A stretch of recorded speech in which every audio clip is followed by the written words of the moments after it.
Les projets que forme le cœur dépendent de l'homme, mais la réponse que donne la bouche vient de l'Éternel. Toutes les voies de l'homme sont pures à ses yeux, mais celui qui pèse les esprits, c'est l'Éternel. Recommande à l'Éternel tes œuvres, et tes projets réussiront.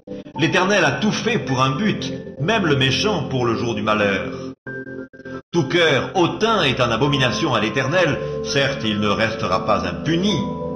Par la bonté et la fidélité on expie l'iniquité, et par la crainte de l'Éternel on se détourne du mal. Quand l'Éternel approuve les voies d'un homme, il dispose favorablement à son égard, même ses ennemis.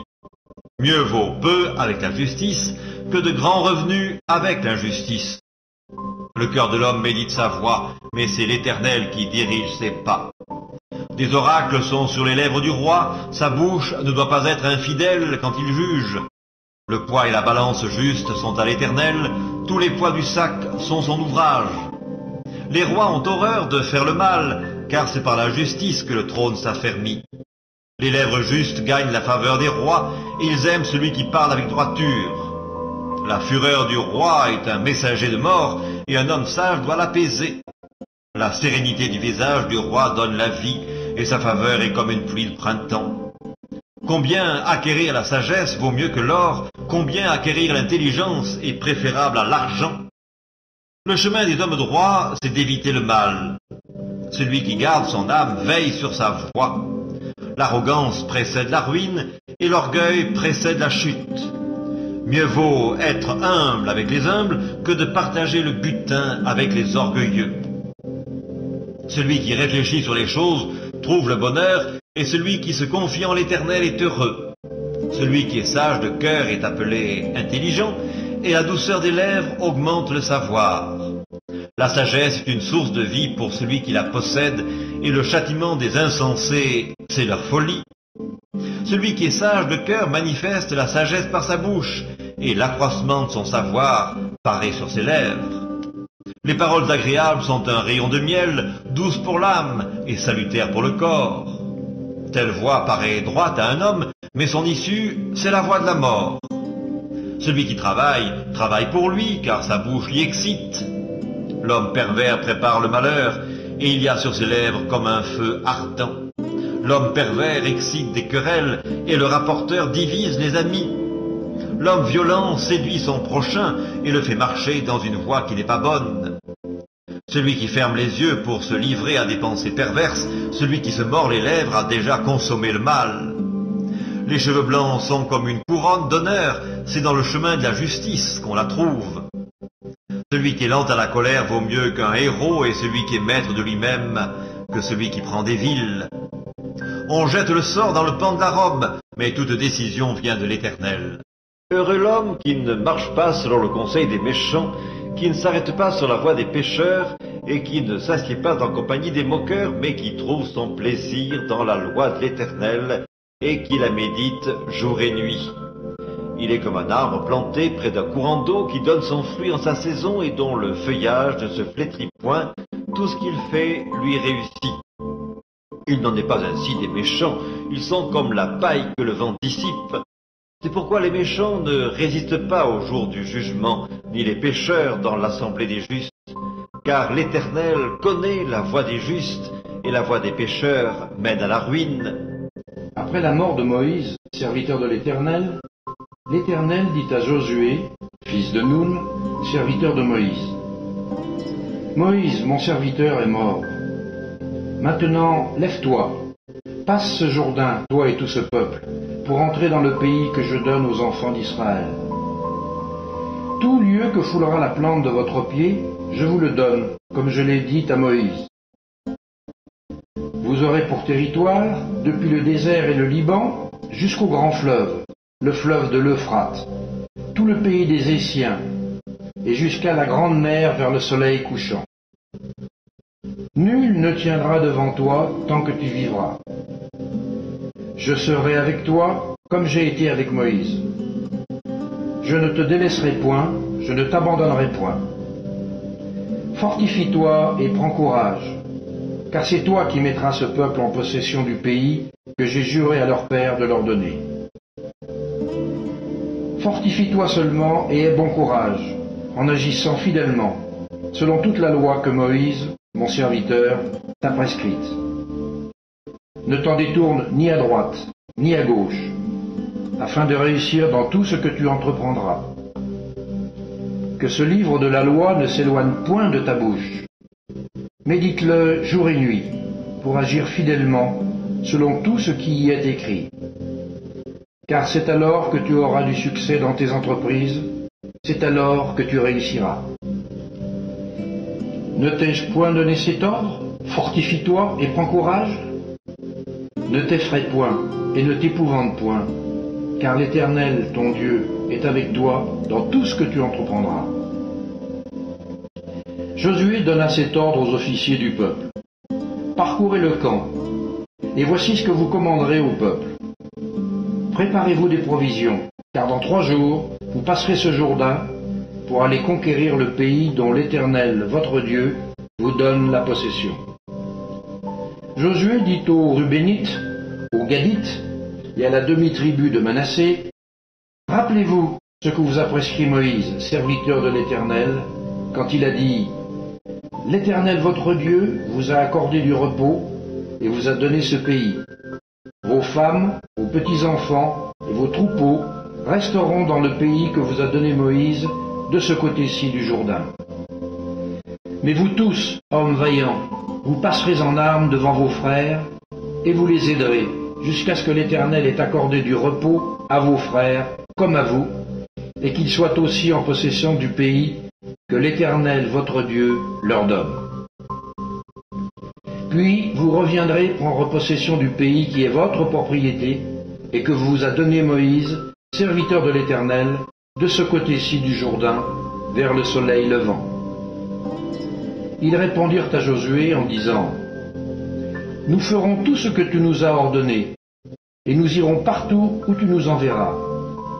Nous t'obéirons entièrement, comme nous avons obéi à Moïse. Veuille seulement l'Éternel, ton Dieu, être avec toi, comme il a été avec Moïse. Tout homme qui sera rebelle à ton ordre, et qui n'obéira pas à tout ce que tu lui commanderas, sera puni de mort. Fortifie-toi seulement et prends courage. » Ne t'irrite pas contre les méchants, n'envie pas ceux qui font le mal, car ils sont fauchés aussi vite que l'herbe, ils se flétrissent comme le gazon vert. Confie-toi en l'Éternel et pratique le bien, et le pays pour demeure et la fidélité pour pâture. Fais de l'Éternel tes délices, et il te donnera ce que ton cœur désire. Recommande ton sort à l'Éternel, mets en lui ta confiance, et il agira. Il fera paraître ta justice comme la lumière, et ton droit comme le soleil à son midi. Garde le silence devant l'Éternel, et espère en lui. Ne t'irrite pas contre celui qui réussit dans ses voies, contre l'homme qui vient à bout de ses mauvais desseins. Laisse la colère, abandonne la fureur, ne t'irrite pas, ce serait mal faire, car les méchants seront retranchés, et ceux qui espèrent dans l'Éternel posséderont le pays. Encore un peu de temps, et le méchant n'est plus. Tu regardes le lieu où il était, et il a disparu. Les misérables possèdent le pays, et ils jouissent abondamment de la paix. Le méchant forme des projets contre le juste, il grince les dents contre lui. Le Seigneur se rit du méchant, car il voit que son jour arrive. Les méchants tirent le glaive, ils bandent leur arc, pour faire tomber le malheureux et l'indigent, pour égorger ceux dont la voie est droite. Leurs glaives entrent dans leur propre cœur et leurs arcs se brisent. Mieux vaut le peu du juste que l'abondance de beaucoup de méchants, car les bras des méchants seront brisés, mais l'Éternel soutient les justes. L'Éternel connaît les jours des hommes intègres et leur héritage dure à jamais. Ils ne sont pas confondus au temps du malheur et ils sont rassasiés au jour de la famine. Mais les méchants périssent et les ennemis de l'Éternel, comme les plus beaux pâturages, ils s'évanouissent en fumée. Le méchant emprunte et il ne rend pas, le juste est compatissant et il donne, car ceux que bénit l'Éternel possèdent le pays, et ceux qu'il maudit sont retranchés. L'Éternel a fermé les pas de l'homme et il prend plaisir à sa voie. S'il tombe, il n'est pas terrassé, car l'Éternel lui prend la main. J'ai été jeune, j'ai vieilli, et je n'ai point vu le juste abandonné, ni sa postérité mendiant son pain. Toujours il est compatissant et il prête, et sa postérité est bénie. Détourne-toi du mal, fais le bien, et possède à jamais ta demeure, car l'Éternel aime la justice, et il n'abandonne pas ses fidèles, ils sont toujours sous sa garde, mais la postérité des méchants est retranchée. Les justes posséderont le pays, et ils y demeureront à jamais. La bouche du juste annonce la sagesse, et sa langue proclame la justice. La loi de son Dieu est dans son cœur, ses pas ne chancellent point. Le méchant épie le juste, et il cherche à le faire mourir. L'Éternel ne le laisse pas entre ses mains, et il ne le condamne pas quand il est en jugement. Espère en l'Éternel, garde sa voie, et il t'élèvera pour que tu possèdes le pays. Tu verras les méchants retranchés. J'ai vu le méchant dans toute sa puissance, il s'étendait comme un arbre verdoyant, il a passé, et voici, il n'est plus. Je le cherche, et il ne se trouve plus. Observe celui qui est intègre, et regarde celui qui est droit, car il y a une postérité pour l'homme de paix. Mais les rebelles sont tous anéantis, la postérité des méchants est retranchée. Le salut des justes vient de l'Éternel, il est leur protecteur au temps de la détresse. L'Éternel les secourt et les délivre, il les délivre des méchants et les sauve, parce qu'ils cherchent en lui leur refuge. Au reste, frères, puisque vous avez appris de nous comment vous devez vous conduire et plaire à Dieu, et que c'est là ce que vous faites, nous vous prions et nous vous conjurons, au nom du Seigneur Jésus-Christ, de marcher à cet égard de progrès en progrès. Vous savez en effet quels préceptes nous vous avons donnés de la part du Seigneur Jésus. Ce que Dieu veut, c'est votre sanctification. C'est que vous vous absteniez de l'impudicité. C'est que chacun de vous sache posséder son corps dans la sainteté et l'honnêteté, sans vous livrer à une convoitise passionnée, comme font les païens qui ne connaissent pas Dieu. C'est que personne n'use envers son frère de fraude et de cupidité dans les affaires, parce que le Seigneur tire vengeance de toutes ces choses, comme nous vous l'avons déjà dit et attesté. Car Dieu ne nous a pas appelés à l'impureté, mais à la sanctification. Celui donc qui rejette ces préceptes ne rejette pas un homme, mais Dieu, qui vous a aussi donné son Saint-Esprit.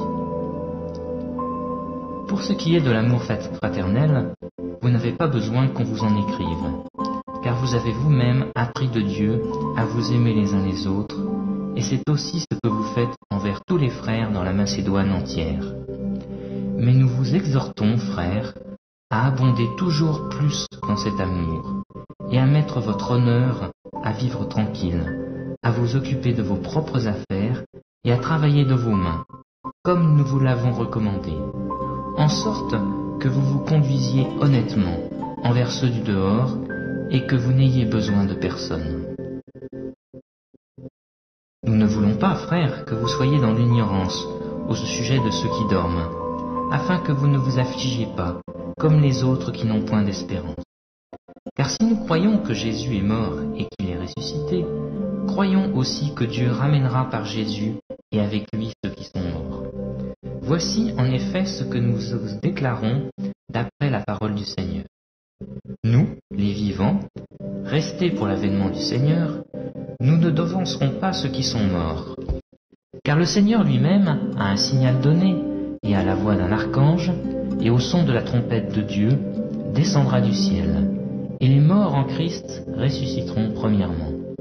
Ensuite, nous les vivants, qui serons restés, nous serons tous ensemble enlevés avec eux sur des nuées, à la rencontre du Seigneur dans les airs. Et ainsi nous serons toujours avec le Seigneur. Consolez-vous donc les uns les autres par ces paroles. Il n'y a donc maintenant aucune condamnation pour ceux qui sont en Jésus-Christ. En effet, la loi de l'esprit de vie en Jésus-Christ m'a affranchi de la loi du péché et de la mort. Car, chose impossible à la loi parce que la chair la rendait sans force, Dieu a condamné le péché dans la chair en envoyant à cause du péché son propre Fils dans une chair semblable à celle du péché, et cela afin que la justice de la loi fût accomplie en nous qui marchons non selon la chair mais selon l'esprit. Ceux en effet qui vivent selon la chair s'affectionnent aux choses de la chair, tandis que ceux qui vivent selon l'esprit s'affectionnent aux choses de l'esprit. Et l'affection de la chair, c'est la mort, tandis que l'affection de l'esprit, c'est la vie et la paix. Car l'affection de la chair est inimitié contre Dieu, parce qu'elle ne se soumet pas à la loi de Dieu, et qu'elle ne le peut même pas. Or ceux qui vivent selon la chair ne sauraient plaire à Dieu. Pour vous, vous ne vivez pas selon la chair, mais selon l'esprit, si du moins l'esprit de Dieu habite en vous. Si quelqu'un n'a pas l'esprit de Christ, il ne lui appartient pas. Et si Christ est en vous, le corps, il est vrai, est mort à cause du péché, mais l'esprit est vie à cause de la justice. Et si l'esprit de celui qui a ressuscité Jésus d'entre les morts habite en vous, celui qui a ressuscité Christ d'entre les morts rendra aussi la vie à vos corps mortels par son esprit qui habite en vous. Ainsi donc, frères, nous ne sommes point redevables à la chair pour vivre selon la chair. Si vous vivez selon la chair, vous mourrez. Mais si par l'esprit vous faites mourir les actions du corps, vous vivrez, car tous ceux qui sont conduits par l'esprit de Dieu sont fils de Dieu. Et vous n'avez point reçu un esprit de servitude pour être encore dans la crainte, mais vous avez reçu un esprit d'adoption par lequel nous crions « Abba, Père ». L'Esprit lui-même rend témoignage à notre esprit que nous sommes enfants de Dieu. Or, si nous sommes enfants, nous sommes aussi héritiers, héritiers de Dieu et co-héritiers de Christ, si toutefois nous souffrons avec lui, afin d'être glorifiés avec lui. J'estime que les souffrances du temps présent ne sauraient être comparées à la gloire à venir qui sera révélée pour nous. Aussi la création attend-elle avec un ardent désir la révélation des fils de Dieu, car la création a été soumise à la vanité, non de son gré, mais à cause de celui qui l'y a soumise, avec l'espérance qu'elle aussi sera affranchie de la servitude de la corruption, pour avoir part à la liberté de la gloire des enfants de Dieu. Or, nous savons que jusqu'à ce jour, la création tout entière soupire et souffre les douleurs de l'enfantement. Et ce n'est pas elle seulement, mais aussi nous, qui avons les prémices de l'Esprit, nous aussi nous soupirons en nous-mêmes en attendant l'adoption, la rédemption de notre corps. Car c'est en espérance que nous sommes sauvés. Or l'espérance qu'on voit n'est plus espérance. Ce qu'on voit, peut-on l'espérer encore ? Mais si nous espérons ce que nous ne voyons pas, nous l'attendons avec persévérance. De même aussi, l'Esprit nous aide dans notre faiblesse, car nous ne savons pas ce qu'il nous convient de demander dans nos prières. Mais l'Esprit lui-même intercède par des soupirs inexprimables, et celui qui sonde les cœurs connaît quelle est la pensée de l'Esprit, parce que c'est selon Dieu qu'il intercède en faveur des saints. Nous savons du reste que toute chose concourt au bien de ceux qui aiment Dieu, de ceux qui sont appelés selon son dessein. Car ceux qu'il a connus d'avance, il les a aussi prédestinés à être semblables à l'image de son Fils, afin que son Fils fût le premier-né entre plusieurs frères. Et ceux qu'il a prédestinés, il les a aussi appelés, et ceux qu'il a appelés, il les a aussi justifiés. Et ceux qu'il a justifiés, il les a aussi glorifiés. Que dirons-nous donc à l'égard de ces choses? Si Dieu est pour nous, qui sera contre nous? Lui qui n'a point épargné son propre Fils, mais qui l'a livré pour nous tous, comment ne nous donnera-t-il pas aussi toutes choses avec lui? Qui accusera les élus de Dieu? C'est Dieu qui justifie, qui les condamnera? Christ est mort, bien plus, il est ressuscité, il est à la droite de Dieu et il intercède pour nous. Qui nous séparera de l'amour de Christ? Sera-ce la tribulation, ou l'angoisse, ou la persécution, ou la faim, ou la nudité, ou le péril, ou l'épée, selon qu'il est écrit? C'est à cause de toi qu'on nous met à mort tout le jour, qu'on nous regarde comme des brebis destinées à la boucherie. Mais dans toutes ces choses, nous sommes plus que vainqueurs par celui qui nous a aimés. Car j'ai l'assurance que ni la mort, ni la vie, ni les anges, ni les dominations, ni les choses présentes, ni les choses à venir, ni les puissances, ni la hauteur, ni la profondeur, ni aucune autre créature ne pourra nous séparer de l'amour de Dieu manifesté en Jésus-Christ, notre Seigneur. L'Éternel est mon berger, je ne manquerai de rien. Il me fait reposer dans de verts pâturages, il me dirige près des eaux paisibles, il restaure mon âme, il me conduit dans les sentiers de la justice à cause de son nom. Quand je marche dans la vallée de l'ombre de la mort, je ne crains aucun mal, car tu es avec moi. Ta houlette et ton bâton me rassurent, tu dresses devant moi une table en face de mes adversaires. Tu oins d'huile ma tête et ma coupe déborde. Oui, le bonheur et la grâce m'accompagneront tous les jours de ma vie, et j'habiterai dans la maison de l'Éternel jusqu'à la fin de mes jours. L'Éternel est ma lumière et mon salut. De qui aurais-je crainte? l'Éternel est le soutien de ma vie. De qui aurais-je peur? Quand des méchants s'avancent contre moi pour dévorer ma chair, ce sont mes persécuteurs et mes ennemis qui chancellent et tombent. Si une armée se campait contre moi, mon cœur n'aurait aucune crainte. Si une guerre s'élevait contre moi, je serais malgré cela plein de confiance. Je demande à l'Éternel une chose que je désire ardemment. Je voudrais habiter toute ma vie dans la maison de l'Éternel pour contempler la magnificence de l'Éternel et pour admirer son temple. Car il me protégera dans son tabernacle au jour du malheur, il me cachera sous l'abri de sa tente, il m'élèvera sur un rocher. Et déjà ma tête s'élève sur mes ennemis qui m'entourent. J'offrirai des sacrifices dans sa tente au son de la trompette, je chanterai, je célébrerai l'Éternel. Éternel, écoute ma voix, je t'invoque. Aie pitié de moi et exauce-moi. Mon cœur dit de ta part, cherchez ma face. Je cherche ta face, ô Éternel, ne me cache point ta face. Ne repousse pas avec colère ton serviteur. Tu es mon secours, ne me laisse pas, ne m'abandonne pas, Dieu de mon salut. Car mon père et ma mère m'abandonnent, mais l'Éternel me recueillera. Éternel, enseigne-moi ta voie. Conduis-moi dans le sentier de la droiture à cause de mes ennemis. Ne me livre pas au bon plaisir de mes adversaires, car ils s'élèvent contre moi de faux témoins et des gens qui ne respirent que la violence. Oh, si je n'étais pas sûr de voir la bonté de l'Éternel sur la terre des vivants. Espère en l'Éternel, fortifie-toi et que ton cœur s'affermisse. Espère en l'Éternel. Voici le contenu de la lettre que Jérémie le prophète envoya de Jérusalem au reste des anciens en captivité, aux sacrificateurs, aux prophètes et à tout le peuple que Nebuchadnezzar avait emmené captif de Jérusalem à Babylone, après que le roi Jéconia, la reine, les eunuques, les chefs de Juda et de Jérusalem, les charpentiers et les serruriers furent sortis de Jérusalem. Il la remit à Éléazar, fils de Shapham, et à Gnémaria, fils de Hilkija, envoyés à Babylone par Sédécias, roi de Juda, auprès de Nebuchadnezzar, roi de Babylone. Elle était ainsi conçue. Ainsi parle l'Éternel des armées, le Dieu d'Israël, à tous les captifs que j'ai emmenés de Jérusalem à Babylone. Bâtissez des maisons et habitez-les, plantez des jardins et mangez-en les fruits. Prenez des femmes et engendrez des fils et des filles. Prenez des femmes pour vos fils et donnez des maris à vos filles, afin qu'elles enfantent des fils et des filles. Multipliez là où vous êtes et ne diminuez pas. Recherchez le bien de la ville où je vous ai mené en captivité et priez l'Éternel en sa faveur, parce que votre bonheur dépend du sien. Car ainsi parle l'Éternel des armées, le Dieu d'Israël. Ne vous laissez pas tromper par vos prophètes qui sont au milieu de vous et par vos devins. N'écoutez pas vos songeurs dont vous provoquez les songes.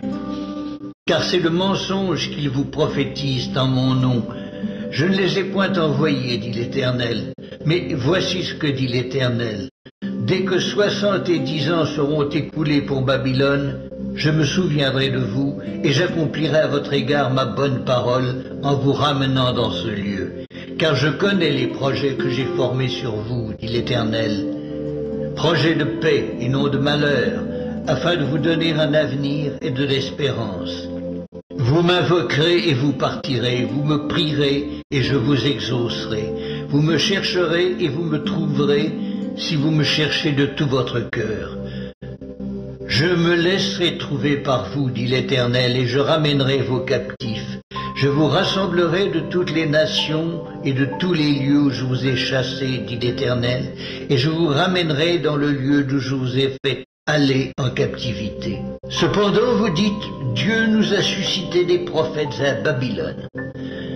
Ainsi parle l'Éternel sur le roi qui occupe le trône de David, sur tout le peuple qui habite cette ville, sur vos frères qui ne sont point allés avec vous en captivité. Ainsi parle l'Éternel des armées.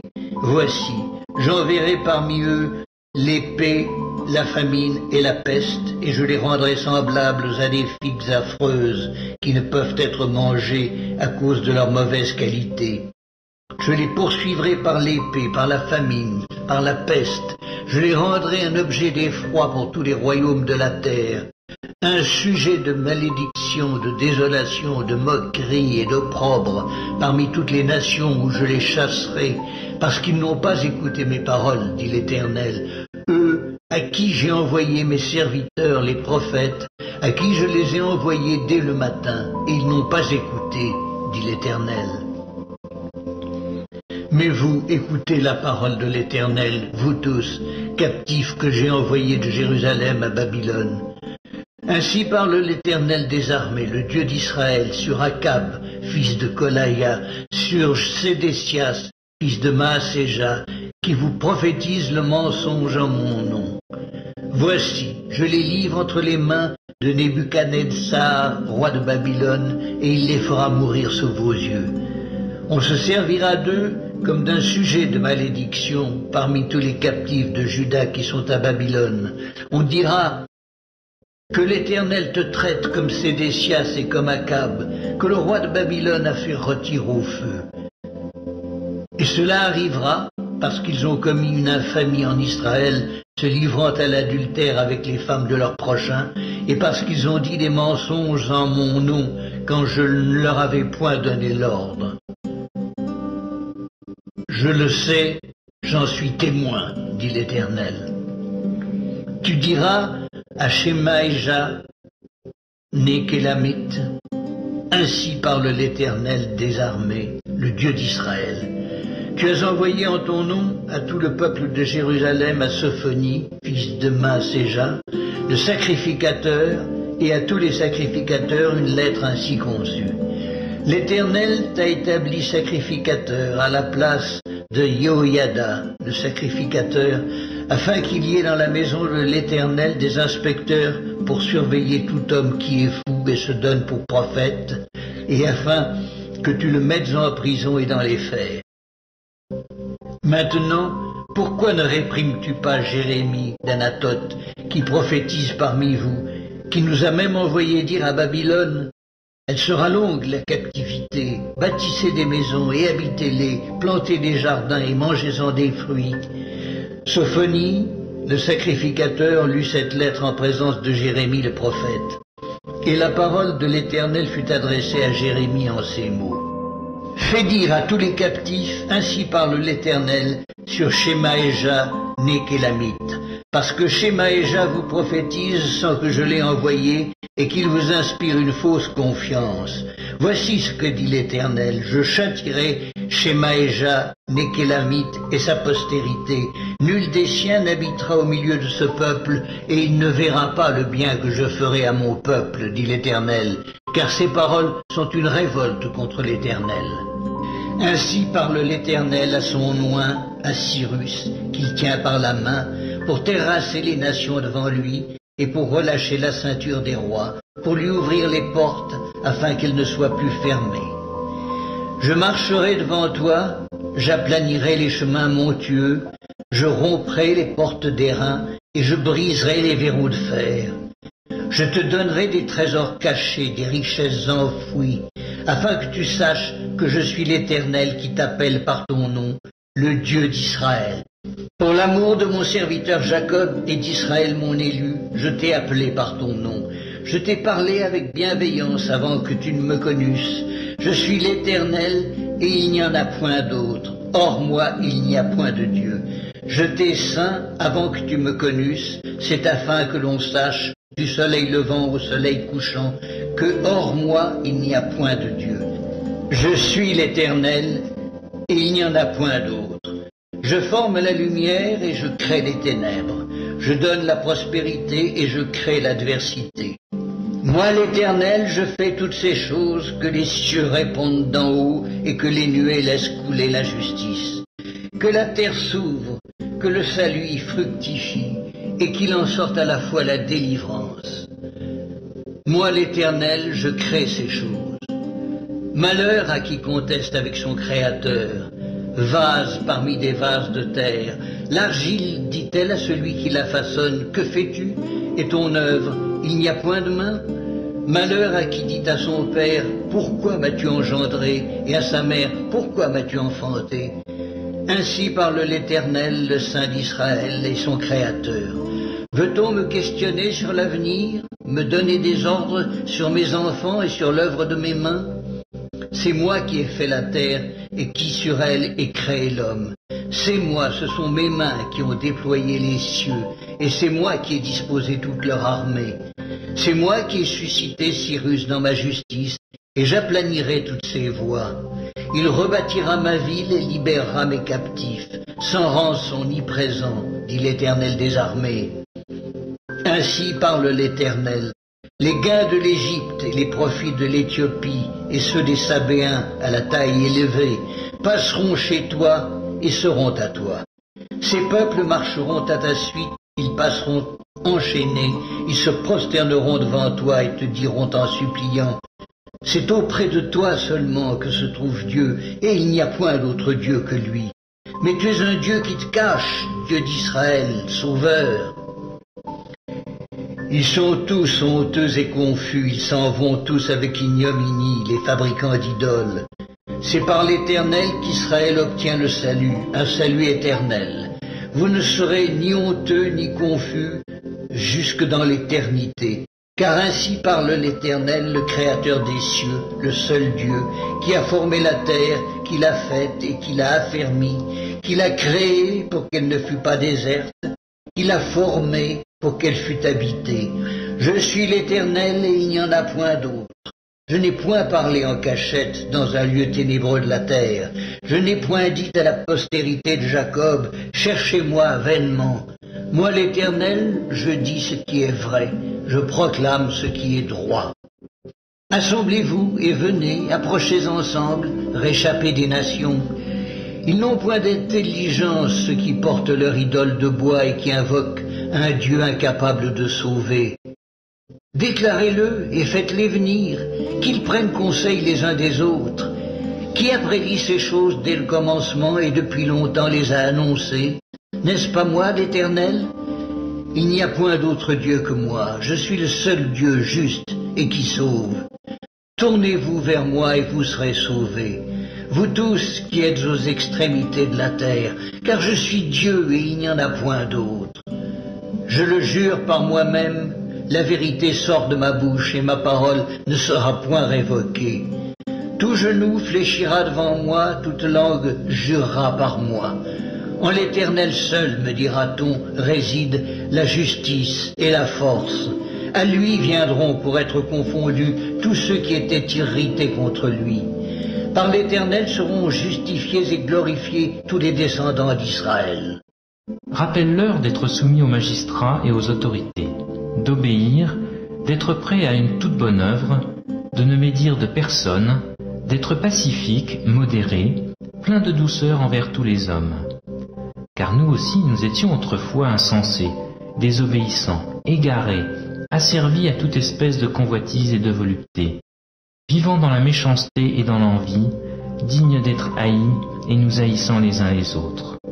Mais lorsque la bonté de Dieu notre Sauveur et son amour pour les hommes ont été manifestés, il nous a sauvés, non à cause des œuvres de justice que nous aurions faites, mais selon sa miséricorde, par le bain de la régénération et le renouvellement du Saint-Esprit qu'il a répandu sur nous avec abondance par Jésus-Christ notre Sauveur, afin que, justifiés par sa grâce, nous devenions, en espérance, héritiers de la vie éternelle.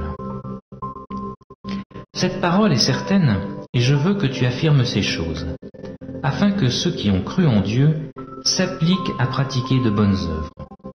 Voilà ce qui est bon et utile aux hommes. Mais évite les discussions folles, les généalogies, les querelles, les disputes relatives à la loi, car elles sont inutiles et vaines. Éloigne de toi, après un premier et un second avertissement, celui qui provoque des divisions, sachant qu'un homme de cette espèce est perverti, et qu'il pêche en se condamnant lui-même. Lorsque je t'enverrai Artémas ou Tychique, hâte-toi de venir me rejoindre à Nicopolis, car c'est là que j'ai résolu de passer l'hiver. Aie soin de pourvoir au voyage de Zénas, le docteur de la loi, et d'Apollos, en sorte que rien ne leur manque. Il faut que les nôtres aussi apprennent à pratiquer de bonnes œuvres, pour subvenir aux besoins pressants, afin qu'ils ne soient pas sans produire des fruits. Tous ceux qui sont avec moi te saluent. Salue ceux qui nous aiment dans la foi. Que la grâce soit avec vous tous. Amen. Lorsque toutes ces choses t'arriveront, la bénédiction et la malédiction que je mets devant toi, si tu les prends à cœur au milieu de toutes les nations chez lesquelles l'Éternel ton Dieu t'aura chassé, si tu reviens à l'Éternel ton Dieu et si tu obéis à sa voix de tout ton cœur et de toute ton âme, toi et tes enfants, selon tout ce que je te prescris aujourd'hui, alors l'Éternel ton Dieu ramènera ses captifs et aura compassion de toi. Il te rassemblera encore du milieu de tous les peuples chez lesquels l'Éternel ton Dieu t'aura dispersé. Quand tu serais exilé à l'autre extrémité du ciel, l'Éternel ton Dieu te rassemblera de là, et c'est là qu'il t'ira chercher. L'Éternel ton Dieu te ramènera dans le pays que possédaient tes pères, et tu le posséderas.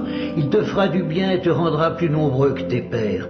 L'Éternel ton Dieu circoncira ton cœur et le cœur de ta postérité, et tu aimeras l'Éternel ton Dieu de tout ton cœur et de toute ton âme, afin que tu vives. L'Éternel ton Dieu fera tomber toutes ces malédictions sur tes ennemis, sur ceux qui t'auront haï et persécuté.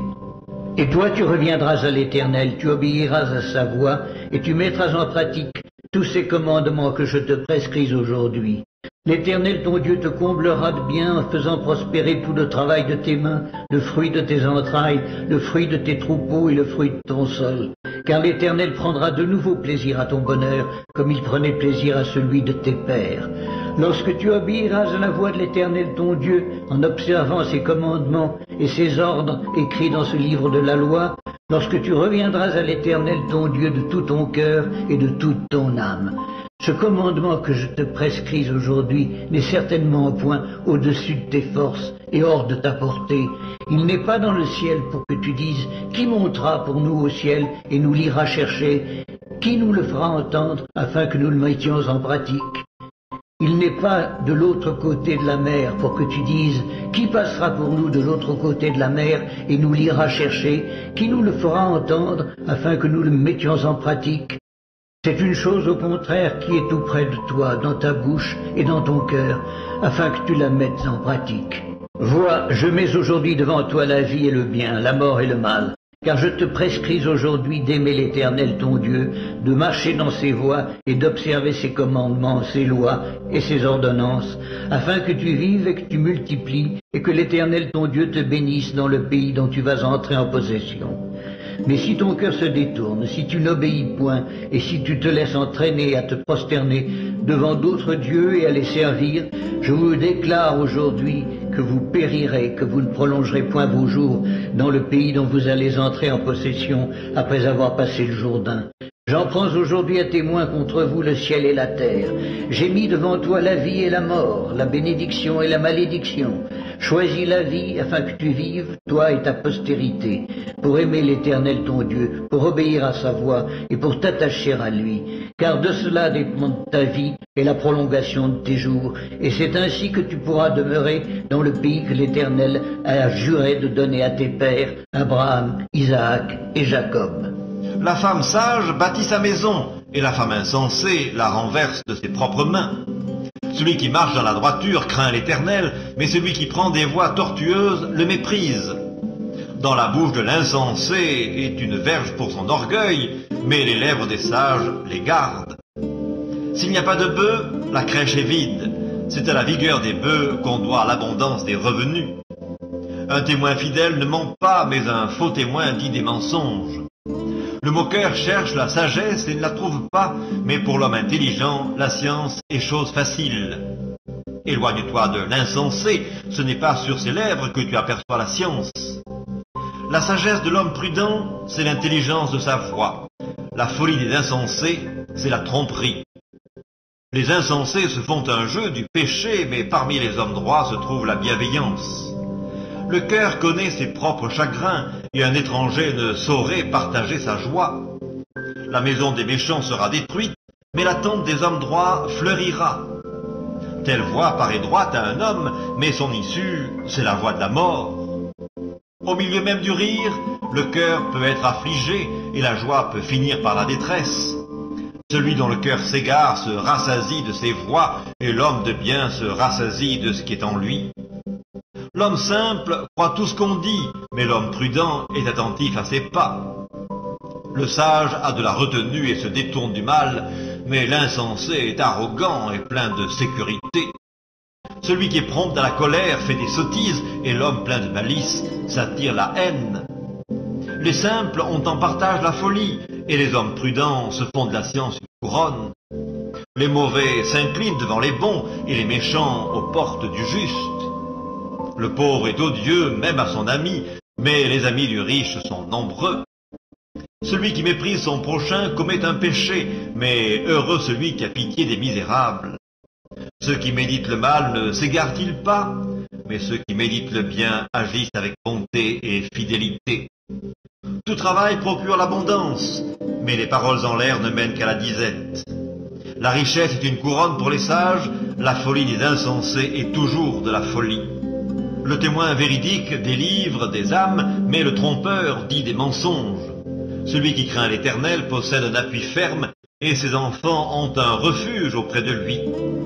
La crainte de l'Éternel est une source de vie pour détourner des pièges de la mort. Quand le peuple est nombreux, c'est la gloire d'un roi. Quand le peuple manque, c'est la ruine du prince. Celui qui est lent à la colère a une grande intelligence, mais celui qui est prompt à s'emporter proclame sa folie. Un cœur calme est la vie du corps, mais l'envie est la carie des os. Opprimer le pauvre, c'est outrager celui qui l'a fait, mais avoir pitié de l'indigent, c'est l'honorer. Le méchant est renversé par sa méchanceté, mais le juste trouve un refuge même en sa mort. Dans un cœur intelligent repose la sagesse, mais au milieu des insensés, elle se montre à découvert. La justice élève une nation, mais le péché est la honte des peuples. La faveur du roi est pour le serviteur prudent, et sa colère pour celui qui fait honte.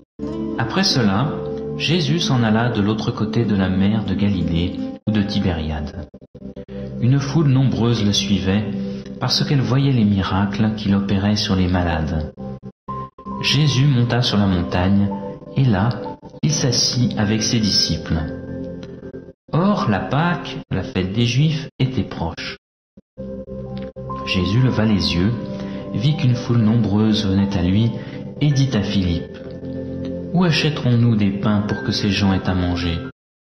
Il disait cela pour l'éprouver, car il savait ce qu'il allait faire. Philippe lui répondit, « Les pains qu'on aurait pour 200 deniers ne suffiraient pas pour que chacun en reçoive un peu. » Un de ses disciples, André, frère de Simon-Pierre, lui dit, « Il y a un jeune garçon qui a 5 pains d'orge et 2 poissons. Mais qu'est-ce que cela pour tant de personnes ?» Jésus dit, « Faites asseoir ces gens. » Il y avait là, à cet endroit, beaucoup d'herbes. Ils s'assirent donc au nombre d'environ 5000 hommes. Jésus prit les pains, rendit grâce et les distribua à ceux qui étaient là. Il en fit de même des poissons, autant qu'ils en voulurent. Lorsqu'ils furent rassasiés, il dit à ses disciples, « Ramassez les morceaux qui restent, afin que rien ne se perde. » Ils les ramassèrent donc, et ils remplirent 12 paniers avec les morceaux des 5 pains d'orge qui restaient à ceux qui avaient mangé.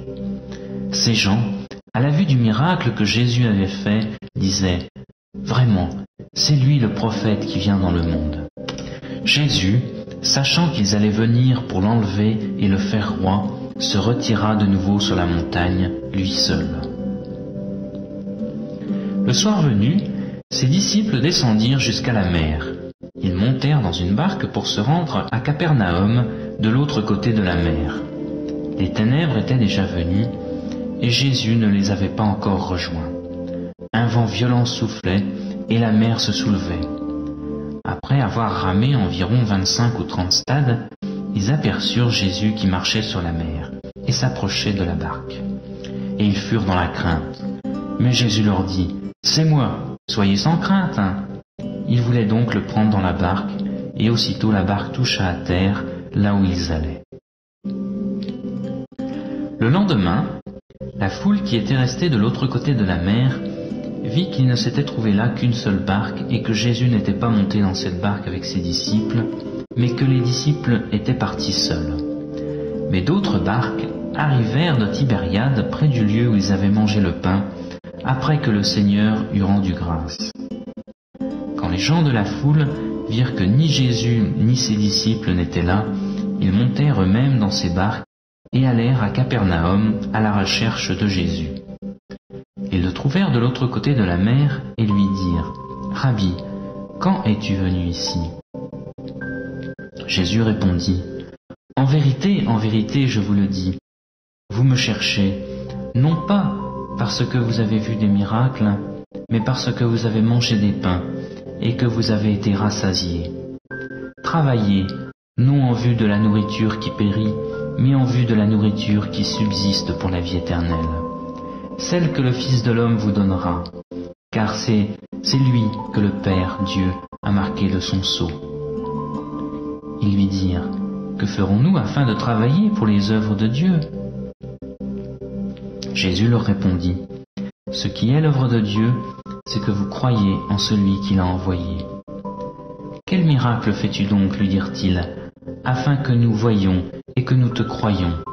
Quelle œuvre fais-tu?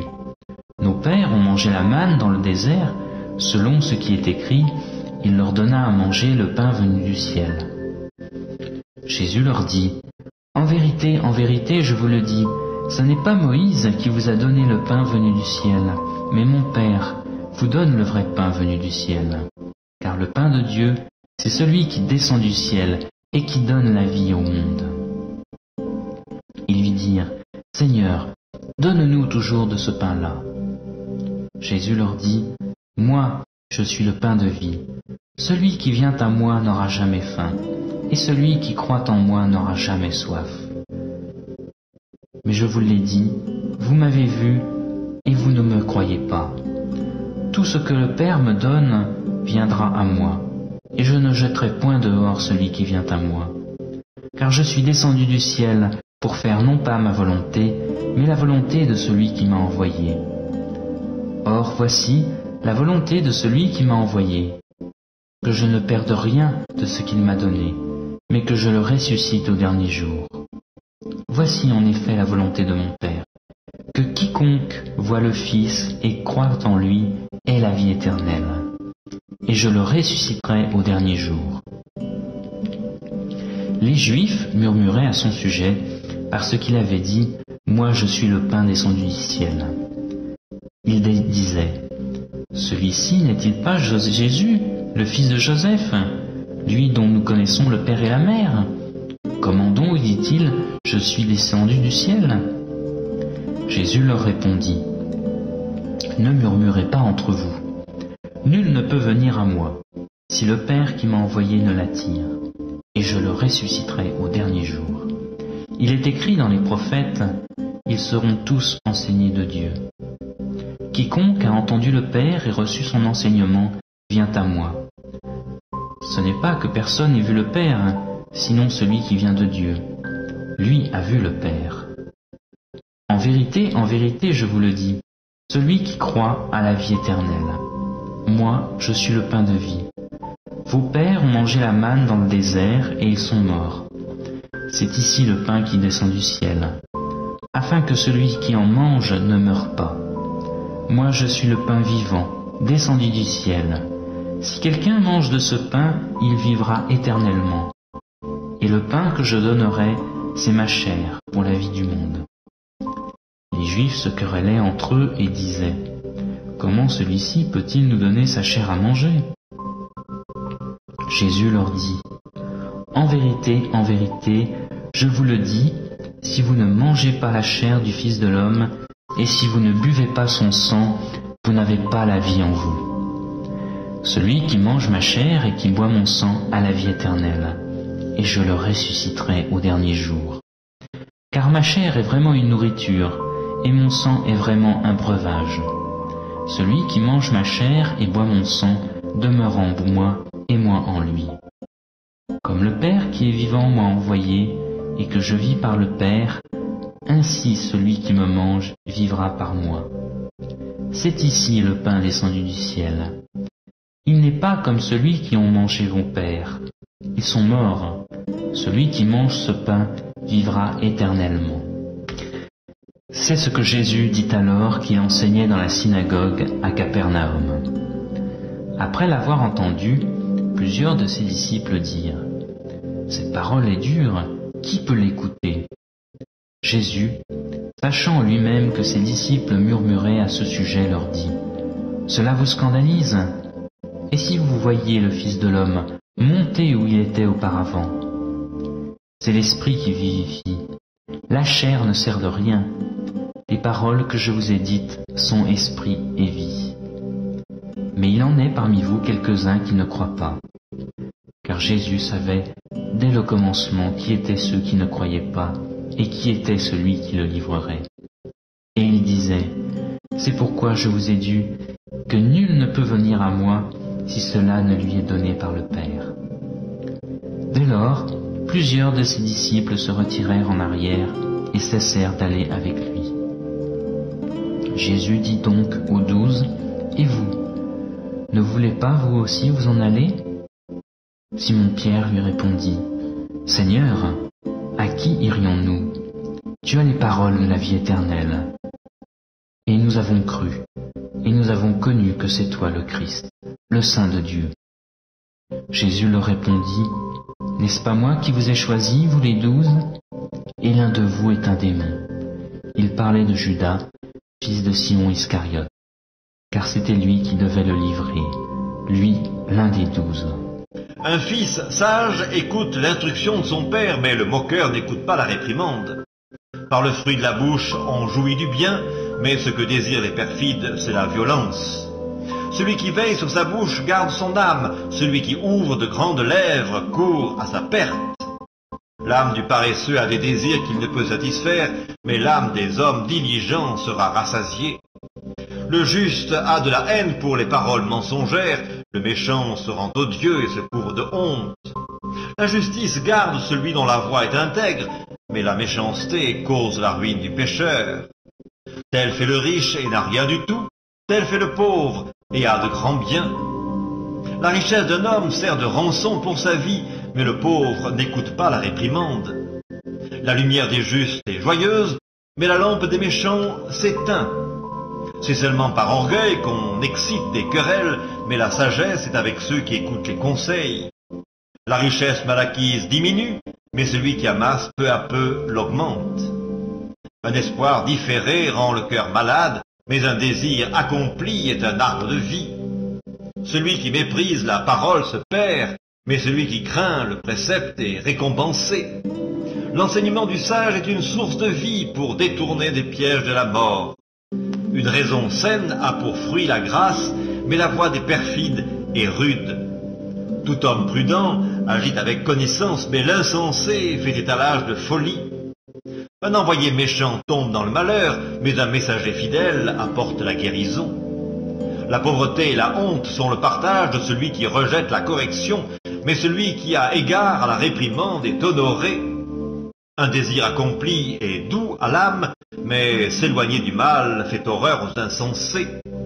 Celui qui fréquente les sages devient sage, mais celui qui se plaît avec les insensés s'en trouve mal.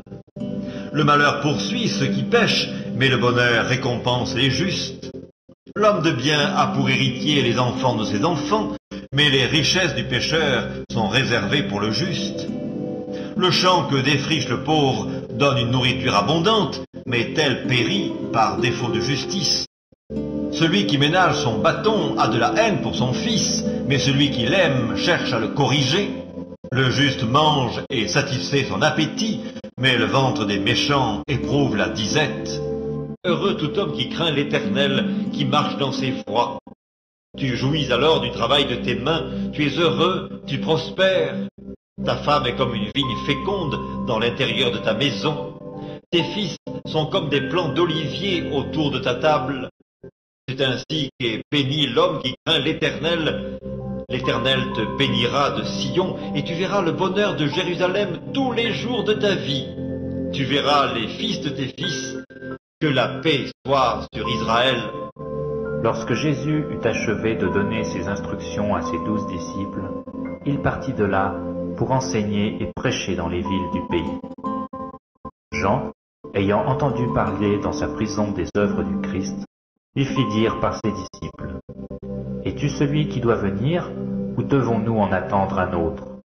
Jésus leur répondit, « Allez rapporter à Jean ce que vous entendez et ce que vous voyez.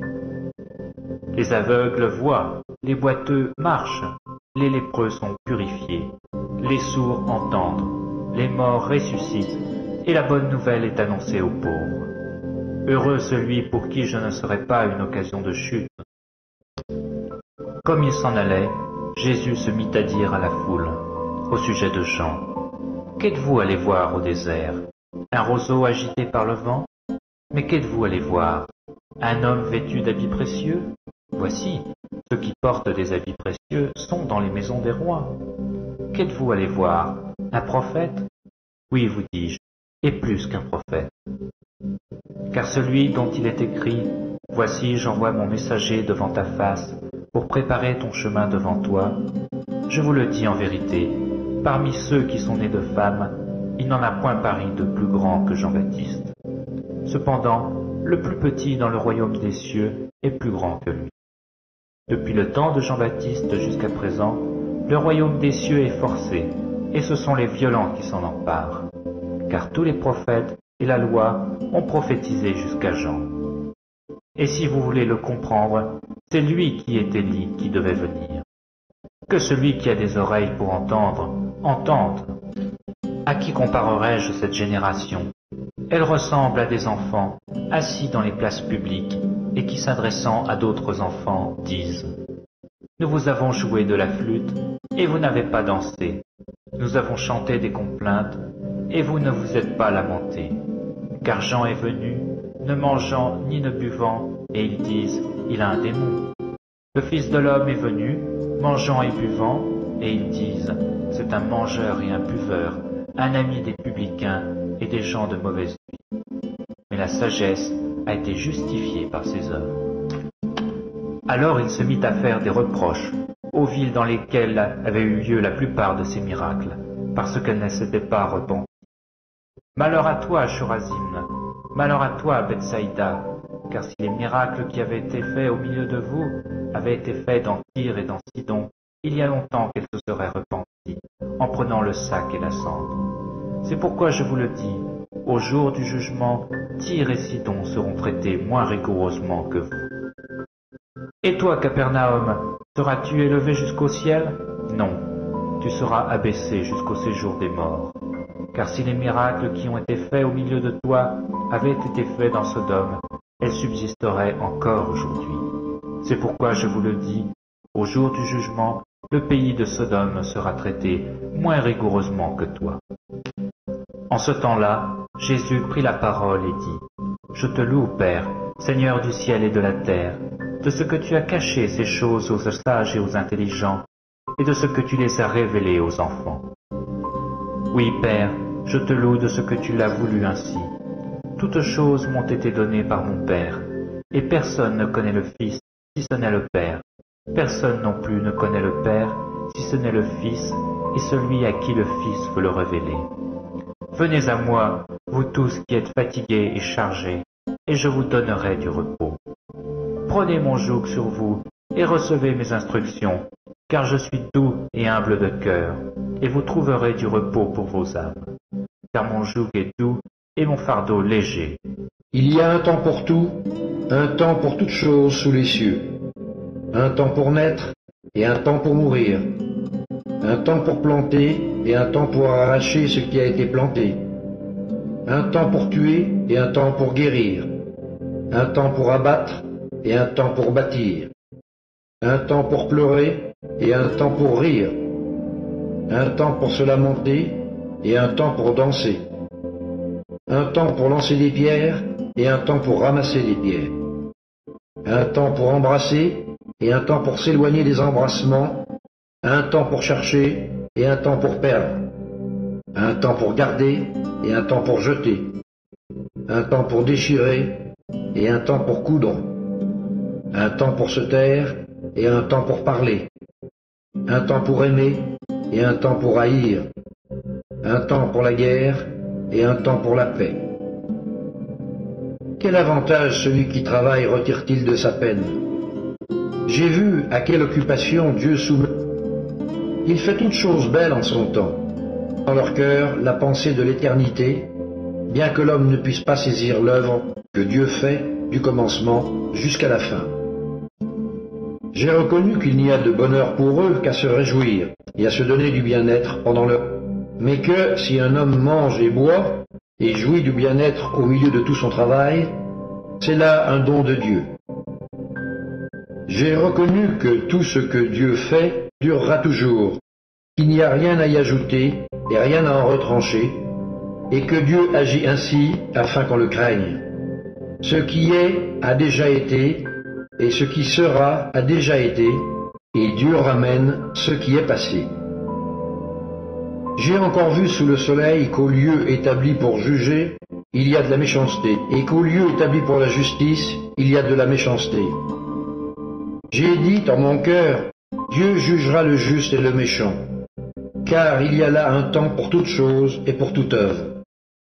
J'ai dit en mon cœur, au sujet des fils de l'homme, que Dieu les éprouverait, et qu'eux-mêmes verraient qu'ils ne sont que des bêtes. Car le sort des fils de l'homme et celui de la bête est pour eux un même sort. Comme meurt l'un, ainsi meurt l'autre. Ils ont tous un même souffle, et la supériorité de l'homme sur la bête est nulle, car tout est vanité. Tout va dans un même lieu, tout a été fait de la poussière, et tout retourne à la poussière. Qui sait si le souffle des fils de l'homme monte en haut, et si le souffle de la bête descend en bas dans la terre? Et j'ai vu qu'il n'y a rien de mieux pour l'homme que de se réjouir de ses œuvres. C'est là sa part. Car qui le fera jouir de ce qui sera après lui?